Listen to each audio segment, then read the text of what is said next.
45। Question number 45 में आपको पहले एडजस्टमेंट पढ़ लेते हैं। पहली एडजस्टमेंट दी है, during the year a machinery of book value, मैंने अगर आपने देखा हो तो इसमें मैंने ठीक करवा रखा है, 20,000 वॉज सोल्ड फॉर 6,000। एक मशीन जिसकी बुक वैल्यू 20,000 थी उसे 6,000 में सोल्ड कर दिया गया है। एक मशीनरी बेची गई है, तो मशीनरी से रिलेटेड एडजस्टमेंट दे रखी है, इसका मतलब हमें लेजर बनाना पड़ेगा। अगर आप बैलेंस शीट देखेंगे तो बैलेंस शीट में आपको कहीं पर भी मशीनरी दिखाई नहीं देगा, लेकिन ये आपको समझना है कि मशीनरी जो है एक तरह का फिक्स्ड टेंजेबल एसेट है, तो इसकी अमाउंट फिक्स्ड एसेट्स में है। तो बैलेंस शीट में जो फिक्स्ड एसेट्स हैं इसमें भी आपको नहीं बता रखा टेंजेबल इंटेंजेबल कितना है, तो हम मान के चलेंगे पूरा ही टेंजेबल है, तो हम फिक्स्ड एसेट्स का लेजर बनाएंगे। ठीक है, क्यों लेजर बनाएंगे? क्योंकि एडजस्टमेंट गिवन है। अगर एडजस्टमेंट गिवन नहीं होती तो हम सिंपली डिफरेंस को लेके काम कर लेते।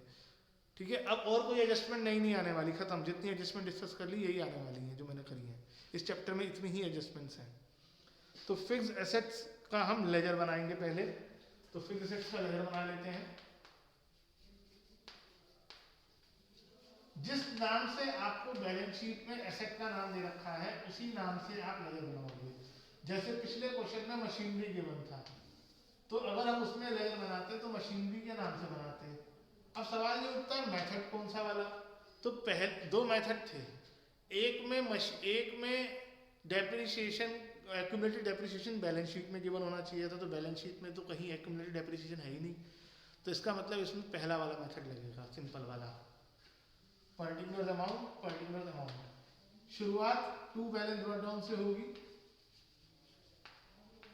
और एंड इसमें टैक्स की तरह नहीं करते कि पहले सारी चीजें लिख लें, क्योंकि इसमें कोई चीज इंफॉर्मेशन आती है कोई नहीं आती है। तो बाय में 4 लाइनें छोड़ दें कम से कम, और बाय बैलेंस कैरेट डाउन लिख दें।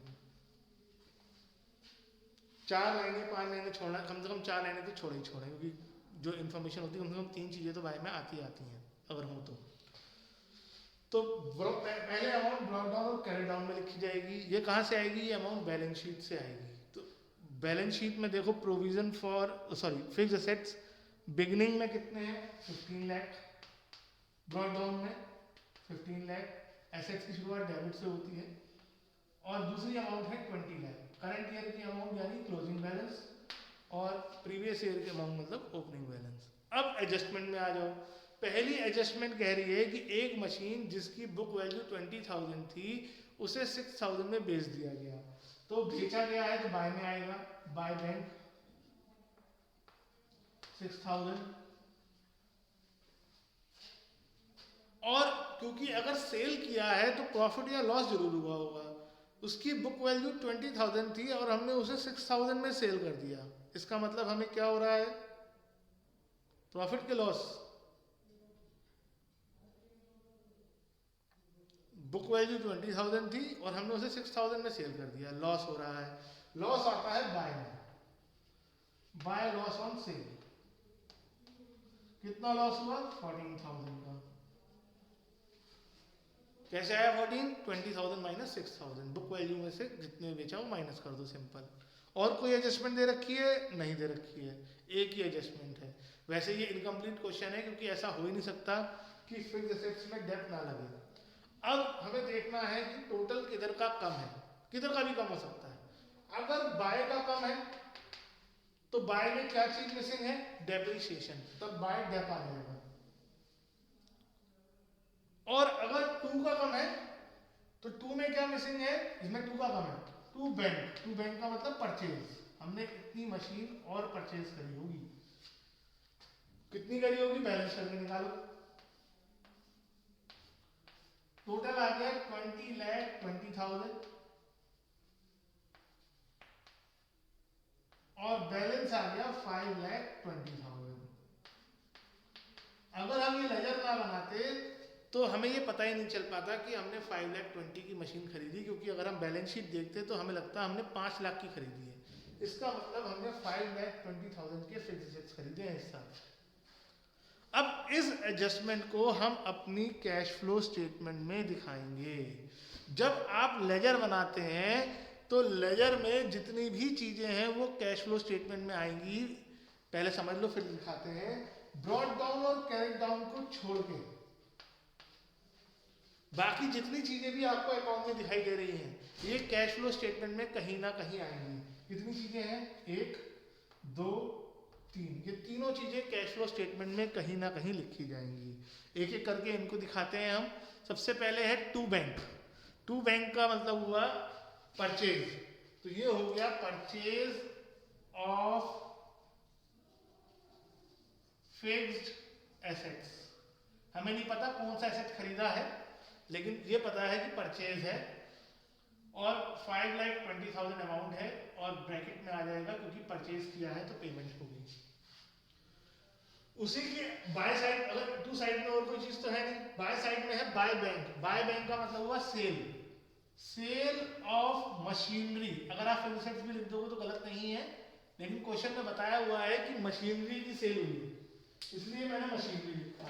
अब सेल हुई है तो पैसे आएंगे, इसलिए ये प्लस में लिखा जाएगा। तीसरी चीज है loss on sale of machinery. Loss on sale जो है वो नॉन ऑपरेटिंग एक्सपेंस होता है, तो loss on sale of machinery non operating expense में आ जाएगा 14,000। तो आपने देखा लेजर में से अब इसका जिसका हमने लेजर बना लिया ना उसको हम बैलेंस शीट में नहीं देखेंगे। अब जब बैलेंस शीट में इसका नाम आएगा तो इसको स्किप कर देंगे क्योंकि इसकी हमने सारी चीजें रिकॉर्ड कर दी जितनी चीजें आनी थी। जिसका लेजर बनाएंगे उसकी इंफॉर्मेशन लेजर से आएगी। अगली एडजस्टमेंट क्या है, अगली एडजस्टमेंट है dividend paid during the year 50,000। Dividend paid दे रखा है तो ये डिविडेंड दो जगह आएगा, एक बार डिविडेंड मेड के सामने, डिविडेंड हमेशा दो जगह आना है, डिविडेंड और टैक्स हमेशा दो जगह, एक बार डिविडेंड मेड के सामने और दूसरी बार फाइनेंसिंग एक्टिविटीज में डिविडेंड पेड ब्रैकेट में 50,000। हमारे क्वेश्चन में दो एडजस्टमेंट थी, हमने दोनों कर ली। अब हम आगे क्वेश्चन स्टार्ट करते हैं शुरू से। सबसे पहले नंबर पे है share capital, note number 1। Note number 1 में इक्विटी शेयर कैपिटल है 10 लाख से 15 लाख हो गया। तो equity share capital financial activity में आता है issue of equity shares 5 lakh plus में, क्योंकि इशू करने से पैसा आता है। फिर है 7% प्रेफरेंस शेयर कैपिटल, ये 40,000 से 1 लाख हो गए। तो इशू ऑफ प्रेफरेंस शेयर्स, इनको आपको अलग अलग दिखाना है, आप एक साथ नहीं दिखा सकते। 60,000। दूसरी बात, कई बच्चे पूछते हैं कि सर हम ये प्रेफरेंस शेयर पर 7% का इंटरेस्ट निकाल दें। पहली बात तो प्रेफरेंस शेयर्स पर इंटरेस्ट नहीं होता है, डिविडेंड होता है। ये 7% जो है रेट ऑफ डिविडेंड है। दूसरी बात मैंने आज ही आपको समझाया कि डिविडेंड अगर लिखा हुआ है डिविडेंड पेड, तो इस डिविडेंड, ये dividend equity plus preference automatically है।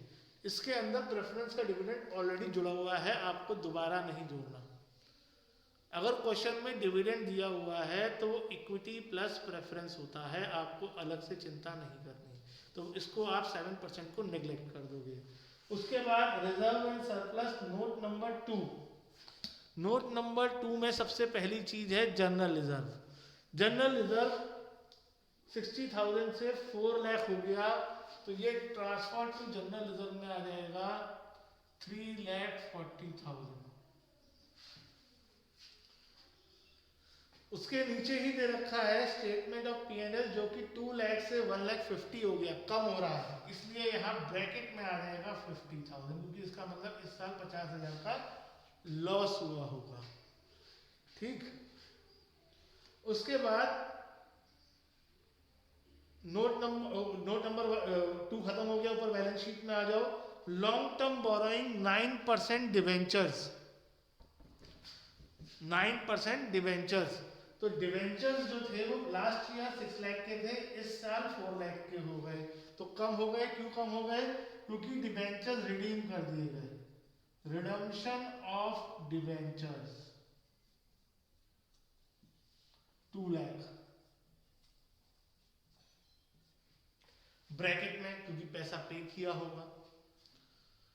दूसरी इंपॉर्टेंट चीज 9%।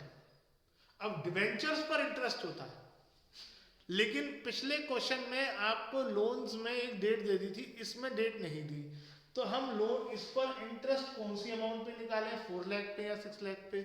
तो मैंने आपको बताया था अगर क्वेश्चन कुछ नहीं बता रहा है तो आप कम वाली अमाउंट पर इंटरेस्ट निकालेंगे, यानी हम 4 लाख पे निकालेंगे। इसका रीजन मैंने एक्सप्लेन कर दिया था।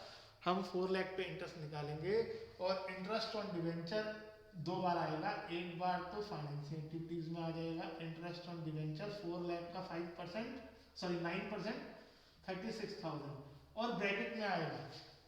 क्यों ब्रैकेट में आएगा? डिवेंचर्स पर इंटरेस्ट पे किया जाता है। दूसरी बार कहाँ आएगा? दूसरी बार interest on debenture non operating expense में आएगा, interest on debentures same amount आएगी, कभी अलग नहीं आ सकती। और प्लस में आएगा या माइनस में, यहाँ तो साफ साफ लिखा है, ऐड या प्लस लगा रखा होगा आपने, तो प्लस ही करना है इसे। उसके बाद note third point, trade payable 1 lakh से 4 लाख 50 हो गए, बढ़ गए। Increase in current liability, trade payable 1 lakh से 350 हो रहे हैं, 450 हो रहे हैं, तो 3,50,000 से बढ़ गए। फिर फिक्स्ड एसेट्स हमने कर लिया, उसकी बात हम दोबारा नहीं करेंगे। जिसका हमने लेजर बना दिया, लेजर से उसी वक्त इंफॉर्मेशन शो कर देनी है, बात दोबारा नहीं करनी। इन्वेंट्रीज 2 लाख से 3 लाख हो गई, तो बढ़ गई इन्वेंट्रीज, करंट एसेट्स बढ़ गए। सॉरी ये मैंने गलत जगह लिख दिया, 3,50,000 यहाँ। इन्वेंट्रीज 1 लाख से बढ़ रहा है और माइनस में लिख रहे हैं इसलिए ब्रैकेट में। ट्रेड रिसीवेबल 1 लाख से 2 लाख हो गया, ये भी बढ़ रहा है, करंट एसेट्स बढ़ रहे हैं 1 लाख से।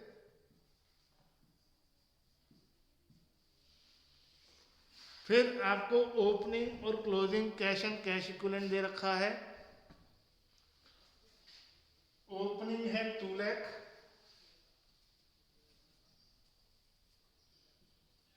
और क्लोजिंग है 5 लाख।